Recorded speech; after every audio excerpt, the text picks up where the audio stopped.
ನಾನು ನಾಗರಾಜ್ ಸಿದ್ದರ್ ಶೆಟ್ ಅಂತ ಈಗಾಗಲೇ ಉತ್ತರ ಕನ್ನಡ ಜಿಲ್ಲೆಯ ಕುಮಟಾ ತಾಲೂಕಿನಿಂದ ಮಾತಾಡ್ತಿರೋದು. ಈಗಾಗಲೇ ನಾವು ಇವತ್ತು ನವೆಂಬರ್ 1 ಆಗಿರೋದ್ರಿಂದ ನಮ್ಮ ಕರ್ನಾಟಕ ರಾಜ್ಯೋತ್ಸವದ ಎಲ್ಲರಿಗೂ ಒಂದು ಆರ್ಥಿಕವಾದಂಥ ಶುಭಾಶಯವನ್ನು ನಾವು ಕೋರ್ತಾ ಇದ್ದೀನಿ. ಮತ್ತೇನೆಂದರೆ ವಿಷಯ ಏನಂದರೆ, ಈಗಾಗಲೇ ನಮ್ಮ ನಾಡು ನುಡಿ ನೆಲ ಜಲ ಎಲ್ಲ ವಿಷಯಕ್ಕೆ ಬಂದಾಗ ನಾವು ಕೂಡ ಎತ್ತಿದೆ ಕೈನೇ. ಮತ್ತೇನೆಂದರೆ, ಈಗಾಗಲೇ ನಮ್ಮ ಕನ್ನಡ ಮತ್ತು ಏನು ನಮ್ಮ ಹಿಮ್ಮಡಿ ಪುಲಕೇಶಿ ಅವರು ಏನಿದ್ದಾರೆ ದಕ್ಷಿಣ ಭಾರತದ ಪತೇಶ್ವರ ಎಂದು, ಅವರಿಂದನೇ ಈ ಒಂದು ದಕ್ಷಿಣ ಭಾರತದಲ್ಲಿ ಬಾಕಿ ಭಾಷೆಗಳೆಲ್ಲ ಉಟ್ಕೊಂಡಿರುವಂಥದ್ದು. ಯಾಕಂತ ಕೇಳಿದರೆ, ಮೊದಲೇ ದಕ್ಷಿಣ ಭಾರತದಲ್ಲಿ ನಮ್ಮ ಹಿಮ್ಮಡಿ ಪುಲಕೇಶಿ ಅನ್ನೋರು ಅವರು ಒಂದು ಆಧಿಪತ್ಯವನ್ನು ಸ್ಥಾಪಿಸಿ ಅವರಿಗೆ ಹಿಮ್ಮಡಿ ಪುಲಕೇಶಿಗೆ ಒಂದು ದಕ್ಷಿಣ ಭಾರತದ ಪತೇಶ್ವರ ಎಂದು ಬಿರುದನ್ನು ಹರ್ಷವರ್ಧನ್ ನೀಡಿರ್ತಾನೆ. ಮತ್ತೇನೆಂದರೆ, ನಮ್ಮ ಈ ನಾಡು ನುಡಿ ಜಲಕ್ಕೋಸ್ಕರ ಮತ್ತೇನೆಂದರೆ, ಈಗಾಗಲೇ ನಮ್ಮ ಒಂದು ಭಾಷಾ ವಿಷಯದಲ್ಲಿ ಆಗಿರ್ಬೋದು, ಏನೇ ಒಂದು ವಿಷಯದಲ್ಲಿ ಆಗಿರ್ಬೋದು, ಬ್ಯಾಡ್ದೆಲ್ಲ ಕಮೆಂಟ್ಗಳನ್ನು ಜನ ಎಲ್ಲ ಹಾಕ್ತಾರೆ.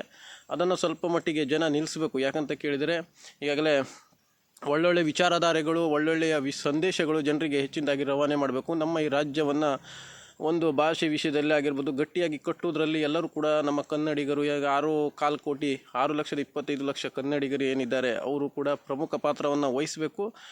ಮತ್ತೇನೆಂದರೆ, ಈಗಾಗಲೇ ನಮ್ಮ ಮಾಜಾಳಿ ತುದಿಯಿಂದ ಹಿಡಿದು ಕಾಸರಗೋಡಿನಿಂದ ಗಡಿ ಭಾಗದಿಂದ ಹಿಡಿದು, ಮತ್ತೇನೆಂದರೆ ಹೊಸೂರು ಗಡಿ ಭಾಗದಿಂದ ಹಿಡಿದು ನಮ್ಮ ಮಂತ್ರಾಲಯ ಏನು ಗಡಿ ಭಾಗ ಇದೆ ಅದರಿಂದ ಅಲ್ಲಿ ಎಲ್ಲ ಜನಿಸುವಂಥ ಎಲ್ಲ ಕನ್ನಡಿಗರಿಗೂ ನಾವು ಶುಭಾಶಯವನ್ನು ಕೊಡ್ತಿದ್ದೀವಿ. ಮತ್ತು ದೇಶ ವಿದೇಶಗಳಲ್ಲಿ ಕೂಡ ವಾಸಿಸುವಂಥ ನಮ್ಮ ಕನ್ನಡಿಗರಿಗೂ ಕೂಡ ಇವತ್ತಿನ ಒಂದು ಶುಭ ದಿನವೊಂದು ಕನ್ನಡ ಮಾತೆ ತಾಯಿ ಜಗನ್ನಾಂಬೆ ನಮ್ಮ ಕನ್ನಡ ಮಾತೆಯ ಅವರಿಗೊಂದು ಆಯುಷನ್ನು ನೀಡಿ, ಮತ್ತು ಅವರಿಗೊಂದು ಸುಖವನ್ನು ನೀಡಿ, ನೆಮ್ಮದಿಯನ್ನು ನೀಡಿ ಆಶಿಸಲಿ, ಅವರಿಗೊಂದು ಆಶೀರ್ವಾದವನ್ನು ಕೊಡಲಿ ನಮ್ಮ ಕನ್ನಡ ಮಾತೆ. ಮತ್ತೇನೆಂದರೆ, ಬನವಾಸಿಯಲ್ಲಿ ನಮ್ಮ ಕದಂಬರಾಗಿರ್ಬೋದು, ಮತ್ತು ಬಾದಾಮಿಯ ಒಂದು ಚಾಲುಕ್ಯರಾಗಿರ್ಬೋದು, ಇದೆಲ್ಲ ನಮ್ಮ ಒಂದು ಭದ್ರವಾದ ಒಂದು ನಮ್ಮ ರಾಜ್ಯವನ್ನು ಕಟ್ಟೋದ್ರಲ್ಲಿ ಅವರು ಪ್ರಮುಖ ಪಾತ್ರವನ್ನು ವಹಿಸಿದ್ದಾರೆ. ಮತ್ತು ಅವರಿಗೂ ಕೂಡ ನಾವು ಗೌರವವನ್ನು ಸಲ್ಲಿಸ್ತೀನಿ. ನಮ್ಮ ಅಕ್ಕ ಬುಕ್ಕರು ಆಗಿರ್ಬೋದು, ಮತ್ತು ನಮ್ಮ ರಾಜ್ಯದ ಏನು ನಮ್ಮ ಡಾಕ್ಟರ್ ರಾಜ್ಕುಮಾರಿಂದ ಹಿಡಿದು ವಿಷ್ಣುವರ್ಧನಿಂದ ಹಿಡಿದು ಅಂಬರೀಷ್ನವ್ರು ಹಿಡಿದು ಈಗ ದಿವಂಗತ ಮತ್ತು ಪುನೀತ್ ರಾಜ್ಕುಮಾರ್ ಸರ್ ಅವರನ್ನು ಹಿಡಿದು ಎಲ್ಲರನ್ನೂ ಕೂಡ ನಾನು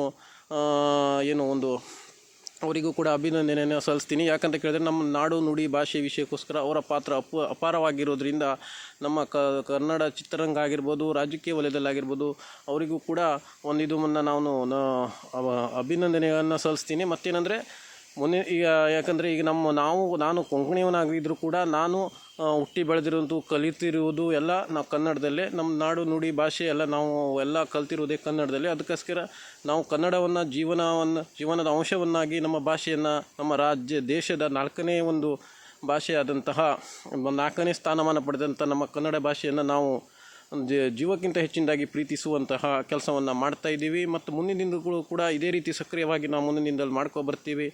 ಮತ್ತು ಅದ್ರ ಬಗ್ಗೆ ಮಾತೇ ಇಲ್ಲ. ಯಾಕಂದರೆ ನಮ್ಮ ನಾಡು ನುಡಿ ನೆಲ ಜಲದ ಬಗ್ಗೆ ಯಾರೇ ಒಂದು ಅಪಸ್ವರ ಎತ್ತಿದ್ರು ಕೂಡ ಅದ್ರಿಗೂ ನಾವು ತೀವ್ರವಾದ ಖಂಡನೆಯನ್ನು ಮುಂದಿನ ದಿನದಲ್ಲಿ ಮಾಡ್ತೀವಿ. ಮತ್ತೇನೆಂದರೆ, ಈ ಶುಭ ದಿನದಂದು ಎಲ್ಲರಿಗೂ ಆರೋಗ್ಯ ಬುದ್ಧಿ ಎಲ್ಲ ದೇವರು ಕೊಡಲಿ. ಮತ್ತೇನೆಂದರೆ, ನಮ್ಮ ಕನ್ನಡ ಮಾತೆ ಅವರು ತಾಯಿ ಭುವನೇಶ್ವರಿ ಇದು ಕೂಡ ನಮ್ಮ ರಾಜ್ಯದವರಿಗೆ ನೀಡಲಿ ಅನ್ನೋದೇ ನಮ್ಮದು ಆಶಯ ಆಗಿದೆ. ಮತ್ತು ಮುಂದಿನ ದಿನಗಳಲ್ಲಿ ನಮ್ಮ ಕನ್ನಡಿಗರು ಕೂಡ ಒಳ್ಳೊಳ್ಳೆ ಚಿಂತನೆಗಳು ವಿಚಾರಧಾರೆಗಳನ್ನು ಮಾಡಬೇಕು. ಮತ್ತು ಭಾಷಾ ಮಾತಿನಲ್ಲಿ ಸ್ಪಷ್ಟೀಕರಣ ಇದೆಲ್ಲ ಕೂಡ ಮಾಡಬೇಕು, ಅಳವಡಿಸ್ಕೊಳ್ಬೇಕು. ಮತ್ತು ಜೀವನದಲ್ಲೂ ಕೂಡ ಅಳವಡಿಸ್ಕೊಳ್ಬೇಕು. ಕೇವಲ ಬಾಯಿ ಮಾತಿನಲ್ಲಿ ಹೇಳಿದ್ರೆ ಪ್ರಯೋಜನ ಇಲ್ಲ. ಆ ಒಂದು ನಿಟ್ಟಿನಲ್ಲಿ 2 ಮಾತಿನ ಮುಖಾಂತರ ಜೈ ಕರ್ನಾಟಕ ಮಾತೆ ಮುಗಿಸ್ತಾ ಇದ್ದೀನಿ.